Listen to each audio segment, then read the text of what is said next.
नमस्कार प्यारे बच्चों। आज हम कक्षा 7 की हिंदी विषय की उड़ान कार्य पुस्तिका पर आधारित हम पंछी उन्मुक्त गगन के कविता की गतिविधियों पर चर्चा करते हैं। गतिविधि 1, तुकांत शब्द निर्माण कीजिए।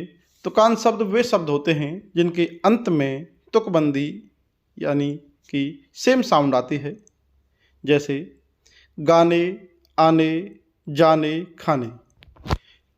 4, मार, पार, हार, कार, अकड़ी, मकड़ी, लकड़ी, ककड़ी, पैसा, जैसा, वैसा, कैसा।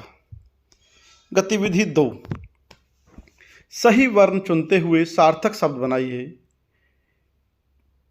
2, इसके साथ कोष्टक में दिए हुए 3 वर्णों में से एक वर्ण जोड़कर सार्थक शब्द का निर्माण करना है, जैसे टूट, किरण, क्षितिज।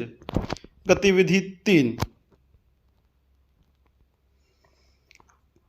काव्य पंक्ति का भाव समझते हुए सामने दी गई पंक्तियों के साथ उचित मिलान कीजिए। होती सीमाहीन क्षितिज से उन पंखों की होड़ा होड़ी, हम बहता जल पीने वाले मर जाएंगे भूखे प्यासे। ऐसे थे अरमान की उड़ते नीले नभ की सीमा पाने। गतिविधि 4, चित्र देखकर वाक्य पूरा कीजिए। हम पंछी उन्मुक्त गगन के, चुगते तारक अनार के दाने, नीड ने दो चाहे टहनी का। गतिविधि 5, नीचे दिए गए संकेतों के माध्यम से कविता की पंक्तियां पूरी कीजिए।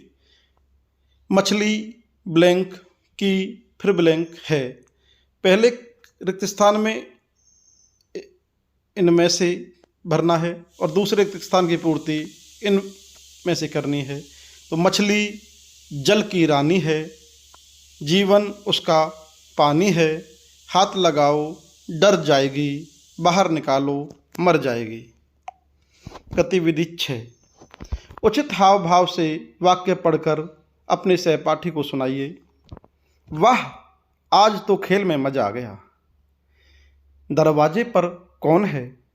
तो ये बात थी। इस प्रकार मौखिक इसको पढ़ना है। गतिविधि 7, शब्दों को सार्थक क्रम में जोड़ते हुए वाक्य बनाइए।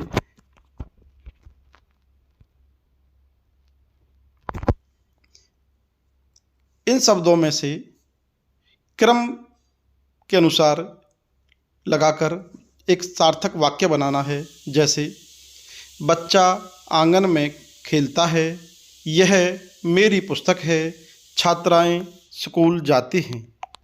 गतिविधि 8, वर्ग पहेली से संज्ञा शब्द चुनिए।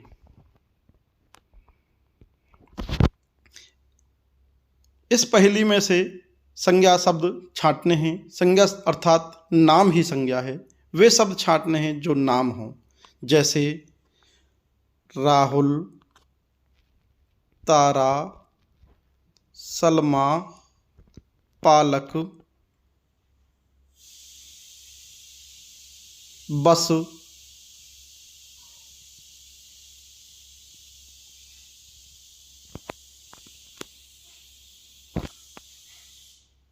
बस। गतिविधि 9, दिए गए शब्द का सही अर्थ चुनिए। स्वर्ण, स्वर्ण का अर्थ रोना और सोना, इन दोनों में से क्या होता है? स्वर्ण माने सोना।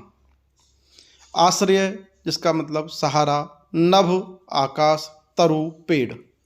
गतिविधि 10, दिए गए संकेत के आधार पर समास विग्रह कीजिए। संकेत भूखे प्यासे, भूखे और प्यासे।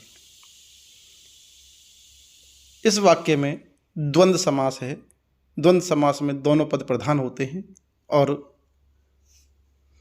अर्थ करने पर अथवा, और, या इस तरह के अर्थ निकलते हैं। तो पहला है अपना पराया, अपना और पराया, ऊंच नीच, ऊंच और नीच। धन्यवाद।